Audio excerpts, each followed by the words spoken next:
अभी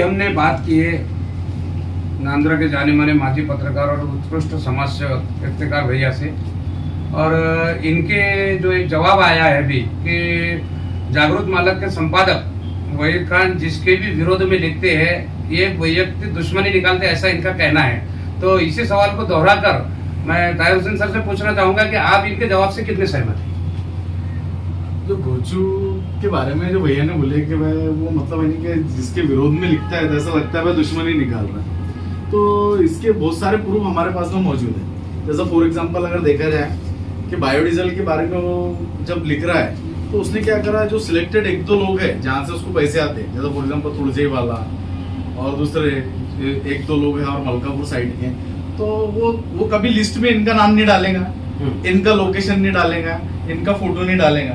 क्यों? क्योंकि वहां से पेमेंट चालू है। पत्रकार अगर होता सच्चा होता तो जहाँ पे इधर लिख रहा डॉक्टर नईम के बारे में वहाँ पे स्वप्निल ठाकरे के बारे में भी लिख सकता था, शहजाद खान के बारे में भी लिख सकता था, या दूसरे और कन्हैया वाले उनके बारे में भी लिख सकता था।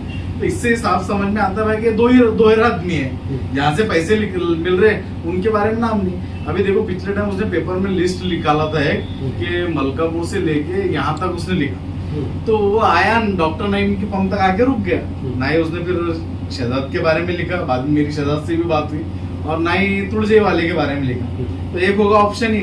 दूसरा मामला ऐसा कि जब उसने एडिशनल साहब के बारे में लिखा था कि भाई एडिशनल साहब हफ्ता ले रहे, करप्ट कर रहे, जो भी XYZ बुरी बातें लिखी होंगी, तो क्यों उसने लिखा है? क्योंकि भाई मतलब उसको ऐसा लगता था कि 302 जो उस पर हुई उसमें सबसे बड़ा हाथ जो एडिशनल साहब है। अब किसी अधिकारी का क्या हाथ रहे? उसमें उसने ये भी ब्लेम लगाया कि उन्होंने 1 लाख रुपए लिए, ये लिए, वो लिए, और कोई प्रूफ नहीं। अगर प्रूफ रहता, ये जब इतनी बातें लिख रहा है कि मूंगी के काटने के बराबर की अगर बातें लिख रहा, तो वो चीज पैसे लेने का अगर प्रूफ होता तो फिर वो उसको लिखता कि नहीं लिखता। इवन ये कि हमारा एक वारंट निकला था वो तक उसने ट्विटर पे लगाया, जो एक छोटी सी बात है कि इंसान कोर्ट में जाता, फाइन भरता या बेल लेता और वो मामला निपट जाता। तो अगर इसके पास प्रूफ होता, चाहे एडिशनल साहब से रिलेटेड हो, चाहे मौलाना स्कूल से रिलेटेड हो, या और जो ये ब्लेम कर रहा है डॉक्टर साहब पे उससे रिलेटेड हो, तो ये प्रूफ भी लगाता था वहां पे। ये प्रूफ नहीं लगा रहा, इसका मतलब ये चीज है ही नहीं तो ये तो कुछ चिंदी का साफ करने वाला है। और एक और मिसाल इसमें है कि अभी खामगो में पिछले दिनों में एक झगड़ा हुआ 2 व्यक्ति के दरमियान, एक हैदर और दूसरा नदीम। तो ये नदीम के फेवर में है, ये नदीम के फेवर में था और हैदर के अपोज में गया, तो इसने हैदर के बारे में सब लगाया है कि हैदर पे ये गुना दाखिल हुआ, ये खंडी दाखिल हुई, उसका नांदेड़ का 10 साल का पुराना रिकॉर्ड वो तक निकाला। जबकि नदीम पे हुई पीरियड में जो गुना दाखिल हुआ वो इसने नहीं छापा, वो इसके कोई पेपर में तुमको दिखेगा नहीं। अगर मोतदिल पत्रकार होता तो जब एक व्यक्ति के बारे में लिख रहा तो दूसरे के बारे में भी लिखता। पारदर्शिता हमारे बारे में भी जो चीजें उसने लिखा, चाहे ट्विटर पे बोलो, फेसबुक पे बोलो, व्हाट्सएप पे बोलो, तो वो क्यों? क्योंकि हमारे अपोजिटरों को खुश करने के लिए, और उसको ये उम्मीद थी कि भाई कहीं ना कहीं अगर ताहिर से या मोहसिन से मेरे को खतरा है तो जो हमारे विरोधी है वो उसका कवच बनेंगे। लेकिन उसकी ये उम्मीद उस वक्त टूट गई जब उसको एंटी सेफ्टी बेल मिली, तो उसमें बाकायदा ये उल्लेख था कि every Friday 11 AM to 1 PM उसको नांदुरा पुलिस स्टेशन में हाजिरी लगानी थी। वो अभी तक के नहीं आया, महीने 2 महीने 3 महीने हो गए। उसका तो काम ये था कि भाई जैसा मैं ताहिर के बारे में मैंने इतना ये करा, और उल्टा हमारी कंप्लेंट किया कि मुझे ताहिर से और मोहसिन से खतरा है, ये मुझे धमकी दे रहे। तो जब हमारे अपोजिटरों के फेवर में आके तूने हमारे विरोध में बात किया, तो फिर इसमें धमकी क्या बात? तूने उनको फोन करना था, मैं वहां आ रहा, तुम मेरे को सिक्योरिटी दो। ये उसका सबसे अच्छा सॉल्यूशन था। उसके भाई से मुदीर से जब मेरी बात हुई कि भाई ऐसा तू जो उसको बोल के सामने वालों को बोले मेरे को सिक्योरिटी दो तुम। ताहिर को इतना बड़ा गुंडा दादान ये थोड़ी है कि कोई भी आएगा कोई भी कुछ भी करेगा।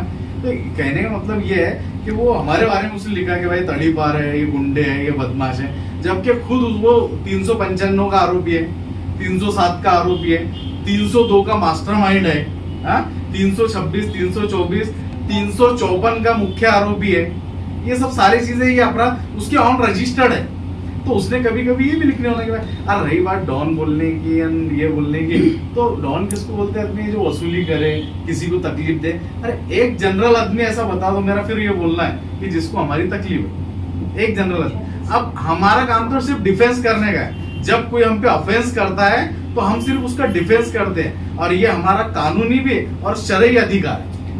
इससे ना हमको शरीयत रोकती है ना कानून रोकते हैं। इनके संपादकीय पत्रकार बनने से इससे पहले कहीं अपनी दोस्ती थी या उनके साथ अच्छा लगा था? नहीं, जब उस पे 395 दाखिल हुई थी, वो मेरे को आके मिला कि मेरे साथ ऐसा हुआ, वैसा हुआ, ये हुआ, तो मैंने उसको बोला भाई जो भी इस पे कानूनी प्रक्रिया है तो वो कर।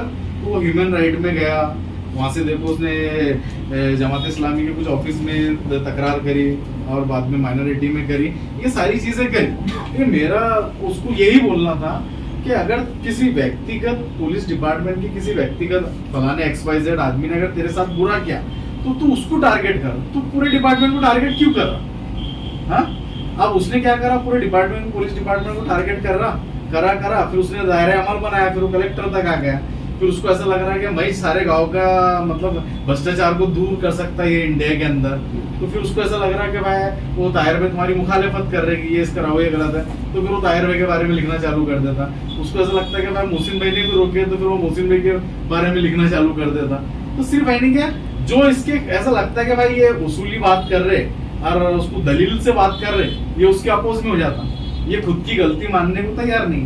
तुम उसको 3 बार ये बोलो कि तू गलत है, तू गलत है, तू गलत है, वो चौथे से तुम्हारी बात भी नहीं सुने कि तुम मेरे को क्यों गलत बोल, वो तुमको ऐसा भी नहीं बोले। ये तो अभी उनके जो पर्सनली मसले हो गए इससे पहले के हाथ में, लेकिन आपका जो विषय था आज का अपना ये जो न्यूज में आपके जो नाम आए, ये इस पर ही अपनों को एक खुलासा लेने का था। तो मेरा सवाल वो था पूछने का कि इससे पहले अगर आपका अच्छा था या उसके बाद किसी वजह से बिगड़ा जो, तो एक मोहब्बत में भी आपको डॉन कह दिए होंगे? नहीं, देखो मेरे पुरानी दोस्ती को लेकर बहुत सारे उसको गलत समझ रहे, बहुत उसके कुछ अपोजिट लोग मेरे पास आए थे कि भाई वो तुमको ऐसा बोल रहा, वैसा बोल रहा, ढंग बनाना। ये स्कूल का जब मैटर था तो भैया अपने बुजुर्ग यहाँ में बैठे, मैं इनको भी पता होगा, शायद मैंने इनके सामने भी बात किया होगा और दूसरे कुछ लोगों के सामने भी बात की। मैंने बोला देखो उसने मेरा ट्विटर पे वारंट लगाया, मेरे को पंचर डॉन बोला, मेरे को गाली तक के दिया और दूसरी बहुत सारी चीजें किया। तो मैंने ये लोगों को यही बोला कि देखो ये मेरा व्यक्तिगत मामला है, चाहे मैं उसको माफ करूं, चाहे मैं उससे डर जाऊं या फिर मैं उसका कुछ और इंतजाम कर दूं, ये उसका मेरा व्यक्तिगत मामला है। लेकिन स्कूल के बारे में जो उसने चीज बोला उसके बारे में उसको प्रूफ देना पड़ेगा। ये जो है ये समाज का मामला है। मेरा पर्सनल जो मामला है मैं उसको माफ कर दूं या मैं उससे डर जाऊं या मैं उसका कुछ इंतजाम कर दूं, ये मेरा पर्सनल मामला है। वैयक्तिक विषयों पर आज की डिबेट नहीं है। आज की डिबेट जो कल से जो बायोडीजल का मसला चल रहा और आपके जो नाम ये गुंडो और इसमें जो आए डॉन में, इसी विषय पर हमारी आज की चर्चा थी। और कहीं ना कहीं प्रशासन भी थोड़ा सा इसको नजरअंदाज कर रहा है, तो प्रशासन की भी कोई कमजोरी रही होगी, ये नहीं लगता? प्रशासन की कमजोरी का जो मामला है उसमें ऐसा है कि देखो अब पत्रकार के पास में एविडेंस हो या ना हो, पहले तो एविडेंस रहे बगैर वो कोई चीज लिखता नहीं, बताता नहीं। या फिर हो सकता है इनके पास में कुछ सोर्स होंगे, एविडेंस नहीं होंगे, फिर भी अगर इतना लिखने के बाद भी, अगर पुलिस प्रशासन के इतना विरोध चलने के बाद भी प्रशासन कहीं से कहीं तक अगर इन पर कोई कार्रवाई नहीं करते, तो प्रशासन भी कहीं ना कहीं कमजोर हो रहा। ऐसा मामला नहीं है। प्रशासन किस बात पे कार्रवाई करेंगे कि भाई तुम ऐसा क्यों लिख रहे हैं इस बात पे? अच्छा नहीं, ये बात पे भी तो कर सकते कि अभी जो इन्होंने इसके अंदर हवाला दिए और एक बात गडद जाळ्यातील मुख्य खेळाडू इसमें ये, और दूसरी इन्होंने एक जगह बताई है इसके अंदर कि अवैध बायोडीजल साठा ये यहाँ पर रायगढ़ पैलेस पे बताया। तो ये चीजों की फिर पुलिस प्रशासन ने तहकीकात नहीं करना चाहिए? पुलिस प्रशासन ने आज से पहले वहीद खान को 2 साल पहले बहुत वेटेज देता था, सरकार भी देती थी, पुलिस प्रशासन भी देता था। लेकिन आपकी माहिती के लिए कि अभी डायरेक्ट उसको होम मिनिस्ट्री से ब्लैक लिस्टेड किया गया। अच्छा, उसकी जो भी तकरार ये रहती ना उसको कूड़े के में डाल दिया। उसका कारण ये है कि कम से कम इतने बड़े बड़े गट्टे 500 100 के 1000 पेजेस के 100 के गट्टे वहां पे भेजे। ये ट्वीट करता था या करता था, लोकेशन देता था, पुलिस वहां जाती थी, वीडियो बनाती थी, पंचनामा करती थी और रिकॉर्ड निकालती, मालूम पड़ रहा है ऐसा कुछ नहीं है। तो ऐसी इसकी बहुत सारी चीजें झूठ होने की वजह से आज ये मिनिस्ट्री से ब्लैक लिस्टेड हुआ है। इसकी तकरार कोई वैल्यू नहीं है। हो सकता है कि 1000 तकरारें हो। ये वही काम करता, ये वही चीज बोलता है जिसका प्रूफ नहीं रहता। अरे जब ये इतना खोलकर बोल रहा तो फिर प्रूफ बताने में क्या हर्ज है? जो आदमी इतना खुल के बोल रहा है, जो कलेक्टर लेवल के आदमी को बोल रहा, तो फिर प्रूफ देने में क्या जा रहा है उसको? कोई भी मामले के बारे में आप कोई भी न्यूज लगाते किसी की एफआईआर के बारे में, तो आप एफआईआर का फोटो लगा देते और उसमें आपका क्या बोलना है, एफआईआर का क्या बोलना है और आपका क्या क्वेश्चन मार्क है वो आप लिख देते। तो इसी तरह से इसने भी ये चीज करने होना ना कि भाई हाँ ये प्रूफ है, स्कूल में ऐसा ऐसा मामला, ये वीडियो क्लिप है, ये ऑडियो क्लिप है, ये चीज ये क्लिप है, ये प्रूफ देने में काम करने वाला। और इसमें कार्रवाई का जो मामला आप बोल रहे, प्रशासन इस पर कार्रवाई क्यों नहीं कर रहा? तो प्रशासन के उसको जाके मारेगा क्या? प्रशासन कार्रवाई आप जैसा उसने स्कूल के मैटर में किया, तो रफीक सेठ ने लिया उस पर डेफर्मेशन का केस डाल दिया, उसने एडिशनल साहब पे किया, एडिशनल साहब ने लिया उस पर डेफर्मेशन का केस डाल दिया, उधर पूरम थोरात मैम पे ऑब्जेक्शन उठाया, उन्होंने लिए डेफर्मेशन का केस डाल दिया। तो कानूनी प्रक्रिया जो होती थी वो लोग कर रहे हैं ना। अब लोगों ने वो जाके ऐसा लगाना है आपने वहीद खान को नोटिस भेजे, ये कार्रवाई करे, ये चीज तो हो नहीं सकती। ये चीज नहीं है, वो उसको यहाँ पे डेफर्मेशन कानूनी हक सबको है हाँ। अपने बचाव के लिए काम करने का, लेकिन जरूरी नहीं है कि 1000 तकरारों में से आपके कहने के हिसाब से अगर 50% तकरारें अगर झूठी हो तो 50% तो सही हो सकती। तो उनको जो ब्लैकलिस्ट में डाला गया, कहीं सही तकरार और कहीं बड़ा नुकसान होने से बचने जैसा मसला रहा, तो प्रशासन ने वहाँ भी कुछ गलत किया, ऐसा नहीं लगता आपको? नहीं, प्रशासन ब्लैकलिस्ट डालकर नहीं, प्रशासन ने गलत क्यों किया? वो प्रशासन बगैर प्रूफ के गलत नहीं करती ना। इनके पास अपना देश संविधानिक देश है और यहाँ पे तो टेररिस्ट को, आतंकवादियों तक के का भी ख्याल रखे जाता उनके मानव अधिकारों का। तो फिर अगर वहीद खान को ब्लैकलिस्ट अगर किया गया तो विद प्रूफ ही किया गया होगा ना।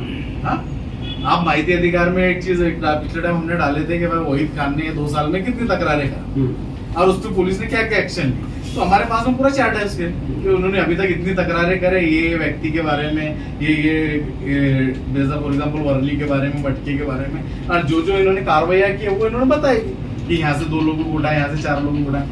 ये सिर्फ यानी क्या साइको पेशेंट है, ये बात बहुत जल्द साबित हो जाएगी। उसका कारण ये है, अभी देखो 4 दिन पहले तक के वो विलास पाटिल साहब के बारे में फेवर में लिखता था कि नांदुरा थाने के जो थानेदार है वो जिल्ह्यात के नेतृत्व है, इस तरह की वर्डिंग कर। और काय के बारे में, क्योंकि उन्होंने 4-5 बॉटल दारू की पकड़ लिए थे, 6-7 बॉटल दारू की पकड़ लिए थे, दो एक वर्ली वालों को उठा लिए थे, इसमें तो वो पूरे जिले के नेतृत्व बन गए। फिर बाद में आप थोड़ा सा चीज दिशा बदली तो आप बोलते हैं कि सबसे बड़े हत्याखोर जो है वो नांदुरा थानेदार है। तो ये इसका कोई डायग्राम है ही नहीं वहीद खान का, ये सिर्फ पत्रकारिता का एक लेवल लगे हुआ है, बाकी अगर उसूलों पे तोला जाए तो कुछ ही नहीं है। ये सिर्फ जो इसके मन को अच्छा लगता, ये इसके वहम में गुमान में इसको लगता है भाई ये अच्छा है तो वो अच्छा है, उसको लगता है कि ये बुरा है तो वो बुरा है, चाहे वो खराब ही क्यों ना। और ये इसने कहीं ना कहीं कारण जो है वो जो उसके साथ बीच में चीजें हुई, जो 95 का आरोपी बना, जो 354 का वो आरोपी बना, ये शायद हो सकता है ये चीजों ने उसके दिमाग पे कोई ज्यादा असर करा। और सबसे ज्यादा असर जो उस पर हुआ, मुझे ये लगता कि उस टाइम पे जो थानेदार साहब थे, नाइक नौरे साहब थे, नाइक नौरे साहब, तो नाइक नौरे साहब से उसने कम से कम 500 से ज्यादा तकरारें करा, माइनॉरिटी की अलग करा, जमात इस्लामी की अलग करा, ह्यूमन राइट की अलग करा, और जो कोई विभाग उसने ऐसा छोड़ा नहीं। तो उसमें उसको खातिर खा रिजल्ट नहीं मिला।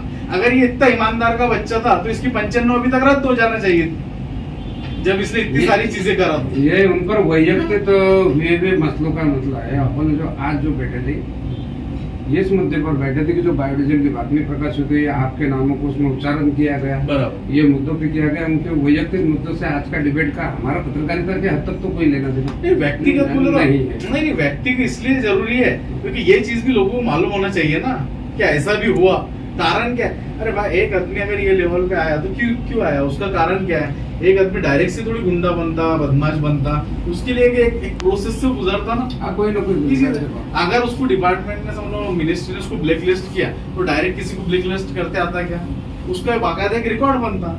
अब बीच में हमको तड़ीपार किया गया था तो अब हमारा रिकॉर्ड लगा कि हमको तड़ीपार किया गया ना, कि डायरेक्ट से कर दिया चलो आज से तुम तड़ीपार हो गए, ये मामला है। वहीद खान का भी जो मामला है तो उसमें ऐसा है कि उसके इस पर कि वो एक नजरिए का आदमी है, उसको ऐसा लगता भाई कि इफ्तिकार भैया अच्छे तो फिर इफ्तिकार भैया अच्छे, फिर इफ्तिकार भैया की बुराई उसको नहीं दी। और ये बोले तो ये इंसानी फितरत है कि वो जब किसी को अच्छा समझता तो उसकी बुराई भी उसको अच्छी लगती, और जब किसी को बुरा समझता तो उसकी बुराई भी, उसकी अच्छाई भी उसको बुरी लगती। तो ये चीज उसके साथ में होगी, बाकी क्या। आज आपण या ठिकाणी ऐकलेलं आहे माननीय इफ्तेखार भैयांना, ताहिर हुसेन सरना आणि मोहसिन सर यांना। आपला आजचा डिबेटचा मुख्य उद्देश हाच होता की काल जे बायोडिझेल बाबत जी बातमी प्रकाशित झाली, यांच्या नावाचा जो उल्लेख केला गेला, त्यातून 3 व्यक्ती अजून जे बाहेर आहेत त्यांनाही आपण भेटूया. त्यांच्याबद्दल जी माहिती आपल्याला इफ्तेकार भैयाने दिली ते आपण बघितलीच आहे. तर या बातमीचा खुलासा आणि खरोखर नेमकं काय असं घडत आहे, कारण दैनिक जागृतचे संपादक जे आहेत हे नांदुरे तालुक्याचेच आहेत आणि त्यांनी तालुक्यामध्ये कधी चांगलं लिहिणं कधी वाईट लिहिणं, तर जनतेच्या नजरेत विविध प्रश्न निर्माण होत आहेत. तर जे आरोप त्यांचे ते कोणावर लावत आहेत आणि सदर जे डिबेटला बसलेले आहेत 3 व्यक्ती यांनी त्यांच्यावर आरोप लावलेले आहेत. वेळ प्रसंगी ज्या वेळेस एका ठिकाणी बसण्याची वेळ येईल किंवा कोर्ट मॅटरमध्ये वेळ येईल किंवा आपसात बसण्याची वेळ, त्यावेळेस दोघांनी आपापले पुरावे सादर करणे हे आवश्यक आहे. कारण पत्रकार हा कोणीही असला तरी पत्रकारावर प्रथम आरोप लावणे हा गुन्हा आहे. कारण पत्रकार हा लोकशाहीचा चौथा आधारस्तंभ असून तो जनतेचा आरसा आहे आणि त्याला मलिन करण्याचा काही भ्रष्ट अधिकारी हे प्रयत्न करीतच असतात, परंतु सर्व चुकीचे असतील असं नाही आहे. काही बाबतीत सर्व पत्रकारांनी हा विचार करावा, सर्व संपादकांनी हा विचार करावा आणि वैयक्तिक नावाविषयी कोणतेही विडत असल्याशिवाय बोलू नये, लिहू नये, असं तरी माझं एक संबंधित वैयक्तिक मत आहे. तर आपण ही डिबेट इथंच संपूया. आपण या ठिकाणी सर्वांना ऐकलेलेच आहे. तर royal media group news agency पुनश्च आपले आभार मानतो या सर्वांचे मान्यवरांचे आणि हे डिबेट इथं संपवतो. लेखी संपादक सरदार शेख, जय हिंद.